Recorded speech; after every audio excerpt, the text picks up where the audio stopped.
folks, welcome back to the channel. This is a segment in our Good Eats in Small Spaces playlist. We're Mile High Beach. I'm Alicia. My wife Pleshette is behind the camera, and our precious furry son Charlie is on the floor. So today we're going to be talking about the pantry. The pantry in RVs can be a really tricky thing for a lot of reasons. Today we're going to talk about staples, storage, and travel day. These are important things, right? So let's begin. Voila. We'll go into the pantry. Now, our pantry, so here's the funny thing about this. When we first got into our RV and got into RV life, I looked at this pantry and I thought, what am I going to do with this? Because in our house we had a much bigger pantry. And I was a little, I'll just say worried, concerned, traumatized, I don't know. But, after almost 3 years on the road, this pantry's actually worked out quite well. So let's talk about staples. So there's a few staples. When you're on the road and you're in, I'll just say like remote locations and stuff like that, there's just a few staples you want to make sure you have. And if you have food allergies like I have, or food sensitivities, you want to make sure that you can actually find the things that you're looking for. And so some of that we get from Amazon, and I'll talk about what those things are. So the first thing that we want to make sure we have is canned tuna. You definitely want to make sure you've got some canned tuna. We get that at Costco. That's the best price for it. I mentioned allergies. It's still springtime here, so bear with me on that one. I always have like some cans of beans, and of course fond broth is always a great staple in the cabinet. We're actually affiliates with the fond team, and this is actually my favorite one here. Bouquet Garni. I get this, it's a chicken broth, but it's got like all the staples in it in terms of a foundation of herbs and stuff, and it really just goes with everything. So I do love that.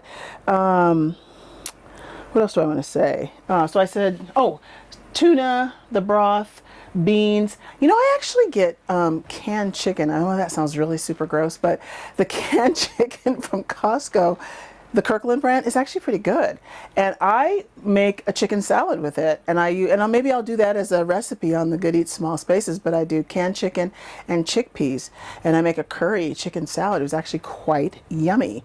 The other thing I'll mention here in terms of storage before we go up top is, because this is it, there's this level here, and this is where I've got the containers and stuff, and I've just got everything labeled.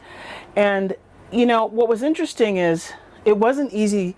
Well, I didn't have to work really hard to find these, because I think we found them from either Tara on Changing Lanes or Trish on KYD. I don't know. Somebody told us about the size of this, because this pantry's got kind of a funky size to it. And so you want to make sure you have the right containers. We will put the link to these below.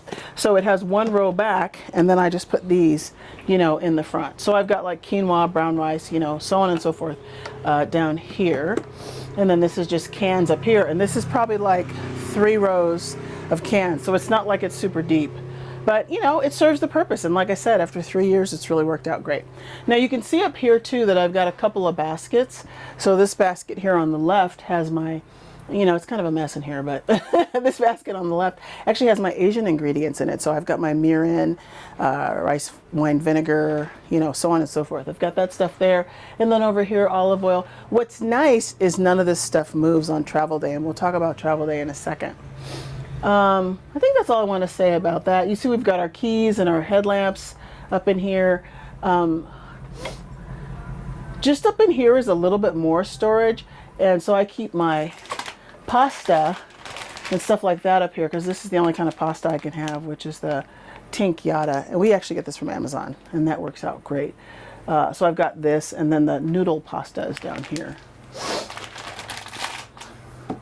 Chips, or crackers rather, and just a few other staples up there.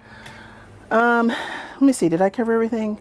Crates. Oh, actually up here on top, which is funny, you probably can't see it, but I actually have a crate up here. So I've created a shelf. So there's the first level of storage, and then there's a second level of storage up there. So that's kind of nice to expand, because they got this really high shelf and you can't really do anything with it. So there's a crate with a thing on top. So that actually helps to expand the pantry. Let's see, what else do I want to say? All right, let's talk about travel day. So on travel day, how do you keep all this from falling on the floor? Because when you close this door just kind of goes up to here, but you see there's all this space here. All this stuff could come flinging out. What we'll do is we'll put a picture in here of what I do on travel day. I actually take the pillows off of the bed and put a trash bag around them and stuff them in the pantry. Decorative pillows. The decorative pillows. Yeah, not the... That's true, wife. Yes, we don't put our pillows that we sleep on. It's the decorative pillows that are on top. Put a trash bag around them, stuff one, stuff two, and boom, close the door. Now, the thing that's interesting about that is, first of all, it has really been a great thing. And I forget who we learned this from, the pillows in the pantry. Somebody in the 399 forum, I think. Someone in the 399 forum, yeah. But the other thing is that this door, for the longest time, worked great until it didn't. And so, if you've ever ridden across the 10 freeway, even though we have independent suspension, disc brakes, blah, blah, stuff gets rattled around. And so you come in and then like stuff is, sitting on the carpet down here, it's kind of dove out of the pantry. So I started putting a weight in front of the pantry so it wouldn't, the door wouldn't open. Well, the kettlebell that was supposed to be used for exercise. Right. Was then used to keep the pantry closed. It's kind of like how you hang your clothes on your Peloton, right? It's the same thing. So here, what my wife did is she put this great, a simple thing. We're not really handy people, but we can do a thing or two.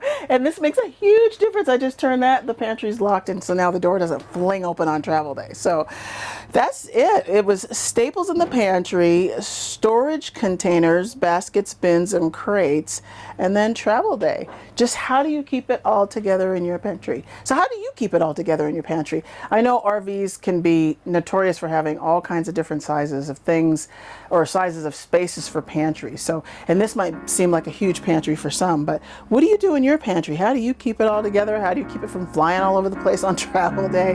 What are your tips? What are your tricks? I'd love to hear all about it. Drop a comment below, and if there's anything you learned from this video, give us a thumbs up, like, subscribe, share, and we'll see you on the road. Is that it? On the road? See you at the next stop. We'll see you at the next stop. We'll see you at the next stop.